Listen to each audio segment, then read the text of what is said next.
Hey everybody, welcome to What the Flick. Ben, Christy, Alonzo. A lot of movies opening this weekend, but one you really need to be on the lookout for, one of the year's best documentaries, is Tower.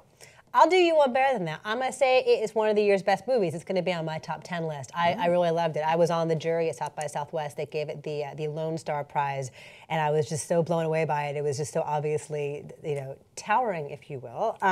So this is a really fascinating mix of stuff. Keith Maitland is the director, and he recreates what happened that day on the University of Texas campus when the Tower shooting occurred.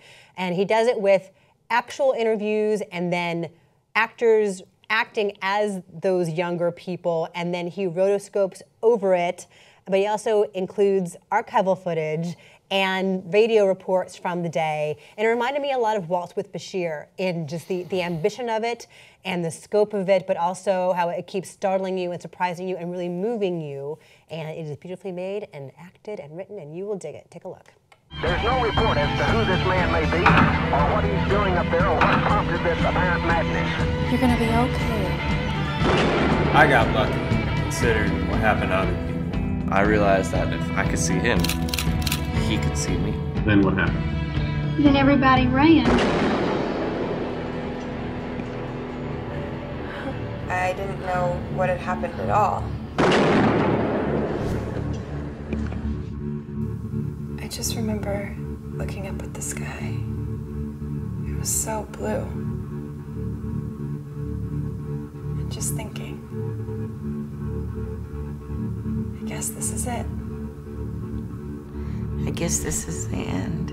So that was rotoscoping, I presume, what was just in the trailer, like like in I know Waking what Life. it is, but I think we should explain it. It's when they draw animation over live action stuff, like Waking Life, or what was the other Scanner Darkly? Yes, the Linklater Ralph movies Bakshi's that done did it on that. some occasions. Yeah, I mean, it's as old as film itself, but it's used interestingly here because it allows a sense of realism, so that you can lay these rotoscopes over the stock footage or over photographs of the areas where this stuff went down, and it's less of an uncanny valley, and it makes you feel like it was in the moment, even though it was created 15 years later. It gives it an urgency and a sense of movement. Because they have interviews with some of the people in the movie now, but they're, of course, these are people in their 70s and 80s now.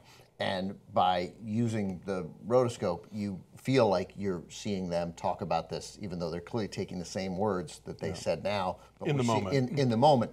And also, he gets around what would have been, I'm sure, an interesting documentary of interviewing these people now and using the stock footage. And there is some stock footage in there, but it's grainy, and it was shot, again, by people terrified, by camera people terrified, because while the shooting was going on.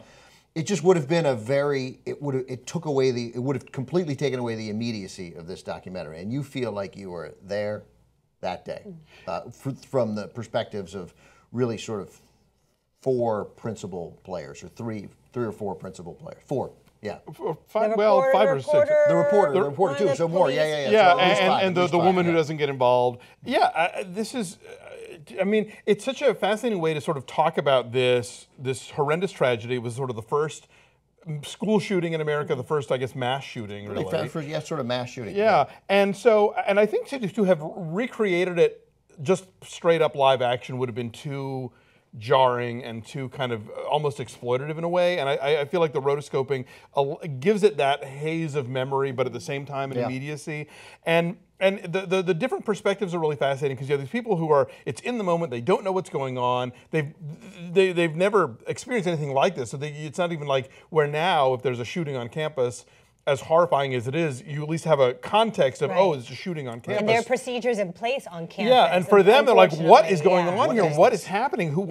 Like there's a radio report that says he's got an air rifle. It's like, no, he's got like high-powered, And they hear the air rifle, and they're like, let's go see the people who hear that radio report. Oh, cool. But then what's also interesting is, like, you hear from the people who did these amazing heroic things, or who were caught in the crossfire, but they also talk to people like, you know what, I sat there and I watched the whole thing and I was a coward. And I realized in that moment I didn't have what it takes to run into a situation like that and do something brave. And that was, you don't get that perspective a lot. I wrote that. That was the first note I took. And that woman says, it's a woman again who was there, and she says, a moment when people went out to help people lying in the middle of the quad who might be dead, might be alive, but obviously needed help.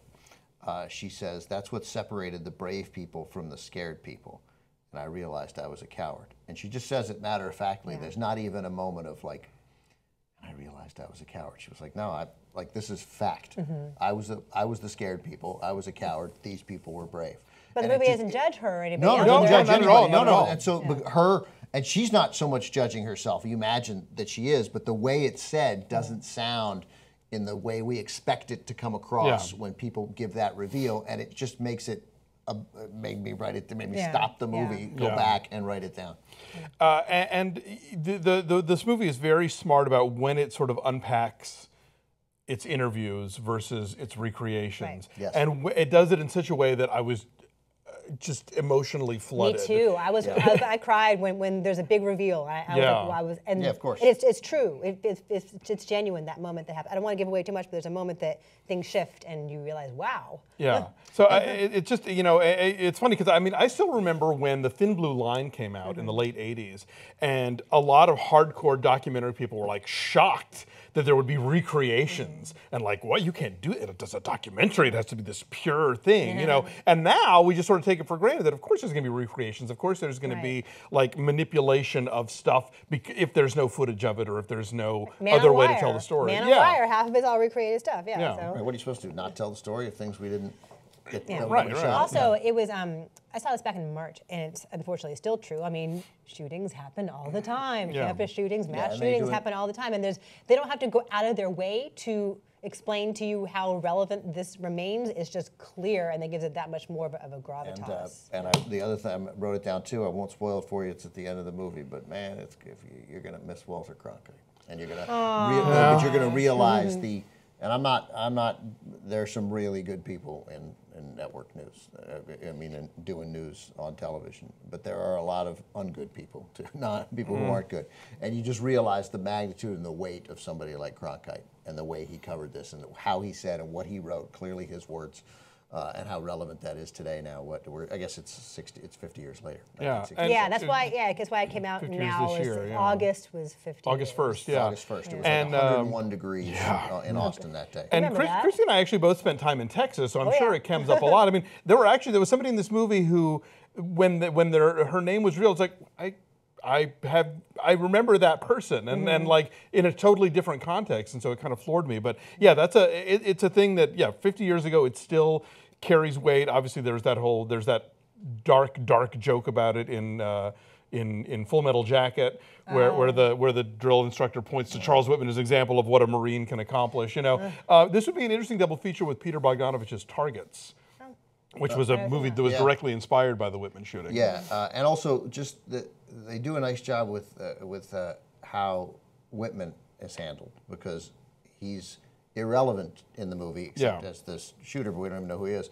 But then at the end, it's not a throwaway. They actually have a little bit of depth on him, which helped, I thought, which was another point in its favor. Yeah, just smart, ambitious, beautiful filmmaking, powerful filmmaking. Yeah, I got to change it. All right, what's your number? I'll give it the same thing you did. Okay, I'm saying 9.6. I'll say 9.5. Yeah, I said 9.5. Yeah. Okay, so that's what? That's 9.5. That's a very small pull-up by me. I was already. All right. So. It's really good. It's really, really good. I forgot to look up what its tomato number is. Somebody will do that, I'm sure. Yeah, it'll be there. It is. But it's up there, and it's got to be just in limited release this week. No one cannot like it. It's impossible. The tomato meter is going to be 100. It won't be. Who would not like it? I mean, I get it. There's always that one contrarian. But there won't be enough people to get a contrarian. That's my prediction. Yeah. Well, I thank you guys both so much for seeing it. I was pestering the crap out of these guys to watch it for like months, and so I'm glad you guys saw it. So thank you for watching. No, thanks for pushing it, because it was worth it. Thanks for being a pest. Bye.